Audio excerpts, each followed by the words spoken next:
Você sabia que é possível aprender de um jeito divertido? Aprender através de jogos? Fica no vídeo até o final que eu vou te ensinar como. Como o nome diz, essa técnica, esse modelo de aprendizado se apoia em jogos. Nada mais atual do que aprender através de jogos. A questão aqui é que, quando nós falamos em aprendizado baseado por jogos, nós estamos pensando em desenvolvimento ou uso de jogo, um jogo específico que já existe.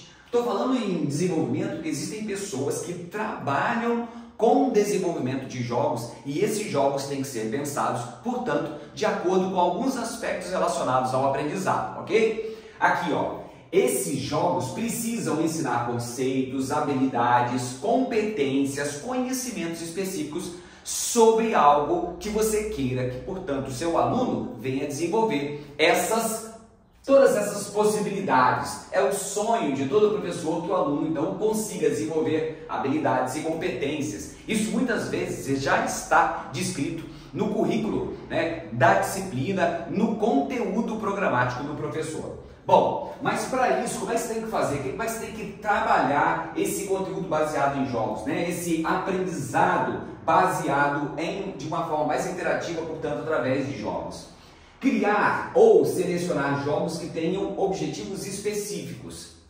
Cada jogo tem um propósito diferente. Então é importante que você conheça qual é o objetivo que você quer que o seu aluno alcance ou o grupo que você está trabalhando venha a desenvolver. Bom, depois que você cria ou seleciona um jogo específico, você, como eu disse, vai ter que ter um objetivo muito claro e a equipe tem que estar por dentro desse objetivo que você quer alcançar, ok? Bom, depois você tem que estabelecer dentro do seu projeto a estrutura do jogo desafios com diferentes níveis de dificuldade. Por que eu estou dizendo isso? Porque uma das características do engajamento dos jogos é exatamente essa. Ou seja, você vai ter um grau de dificuldade porque, a princípio, o seu conhecimento, né, aquele conhecimento que você quer que o seu aluno, que o grupo de estudo adquira, muitas vezes está associado a um nível específico de, vamos dizer, de dificuldade. Só que você tem que começar de um nível mais básico e depois, dentro do próprio jogo, ir aumentando o grau de dificuldade. Ou seja, tem que ter algum grau de dificuldade, mas ele precisa conseguir transpor essa dificuldade, porque senão o que acontece é que a motivação vai por água abaixo. Pensa nisso quando for estabelecer os diferentes níveis de dificuldade. Precisa haver um desafio, mas se for um desafio grande demais, vai ser difícil para ele manter a motivação. Bom, depois você vai associar o jogo ao tópico do currículo que você quer desenvolver, como eu disse.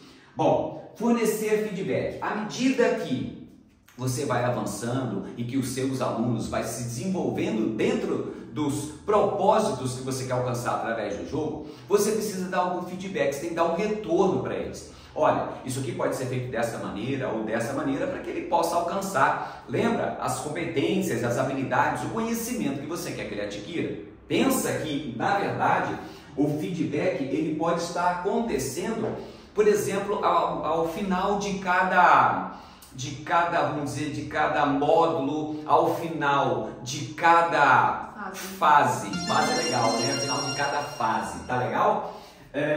Eu já joguei isso, mas faz tempo, então não agora.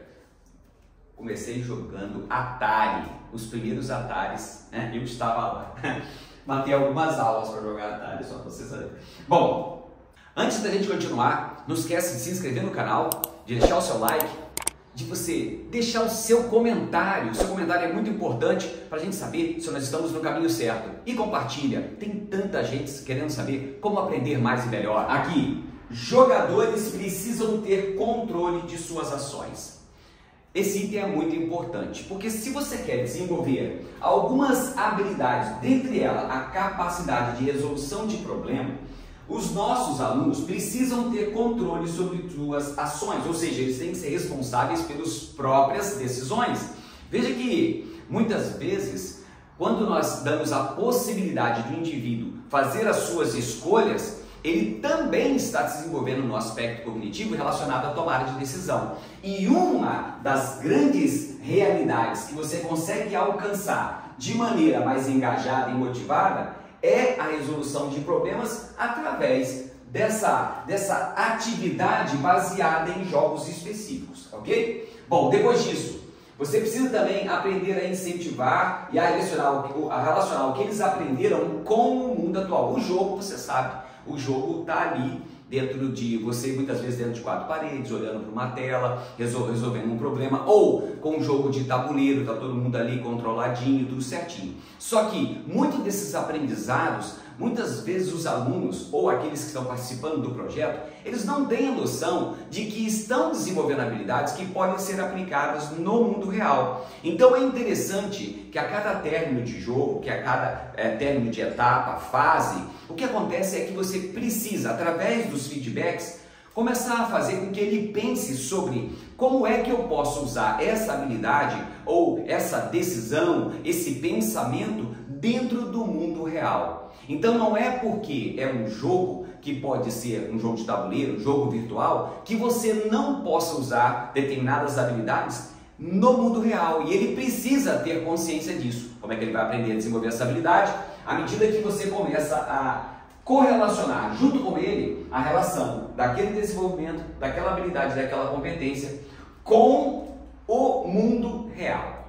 Bom, depois você vai pensar em utilizar os jogos, como eu disse, tabuleiro. Tem um jogo que eu acho muito legal, que eu jogo com as minhas crianças, que é chamado Dixit. Esse jogo é muito legal porque ele testa algumas habilidades, por exemplo, abstratas, onde o aluno ele recebe uma carta e aí ele olha para aquilo e diz, ele vai ter que dar um significado para aquilo e os outros vão ter que identificar a carta que ele está ali interpretando daquela maneira. É muito legal o jogo e trabalha alguns aspectos de criatividade, de empatia, quer saber ler no outro o que ele quer dizer, o que está entre linhas. É muito legal esse jogo e desenvolve habilidades, portanto, do mundo real também. A avaliação do desempenho que você está observando à medida que as crianças estão jogando é interessante. O que quer dizer isso? Não deixar correr frouxo. O que quer dizer? Vamos lá. Está todo mundo jogando, está todo mundo ganhando determinadas habilidades, desenvolvendo competências, show de bola. Mas a questão aqui é que você tem que entender que não dá para deixar solto, correr frouxo. Você tem que fazer depois uma avaliação. Eu sei que esse nome às vezes deixa o pessoal um pouco preocupado, mas uma avaliação no sentido de que você coloque ali em xeque o que foi desenvolvido, o que foi implementado através do jogo. Então, não dá para deixar simplesmente as pessoas participarem da brincadeira, do jogo, da atividade, sem você ter em mãos algum tipo de avaliação. Aqui, eu coloquei aqui, pode ser jogo. Pode ser dentro do jogo a discussão. Então você vai lá e... Tá, por que é que você tomou essa decisão? Por que é que você pensou dessa maneira? Entende? E aí você começa a avaliar a capacidade cognitiva ou desenvolvimento cognitivo dos seus alunos durante a execução do jogo. Assim, o que acontece é que eles vão saber que ele precisa ter um determinado nível de engajamento, de motivação e cuidar com a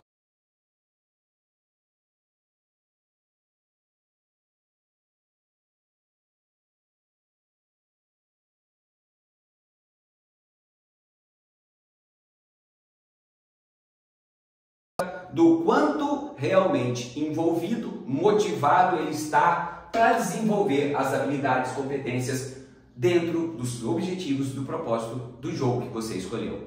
Gostou do aprendizado baseado em jogos? Esse é só um dos 30 tipos de técnicas e modelos de aprendizagem que você pode utilizar aqui no nosso livro Técnicas de Aprendizagem. Um jeito fácil de aprender, um jeito fácil e gostoso de se desenvolver no que diz respeito à aprendizagem. Quer saber um pouco mais? Quer adquirir o nosso livro? Clica no link aqui embaixo e adquira já o seu.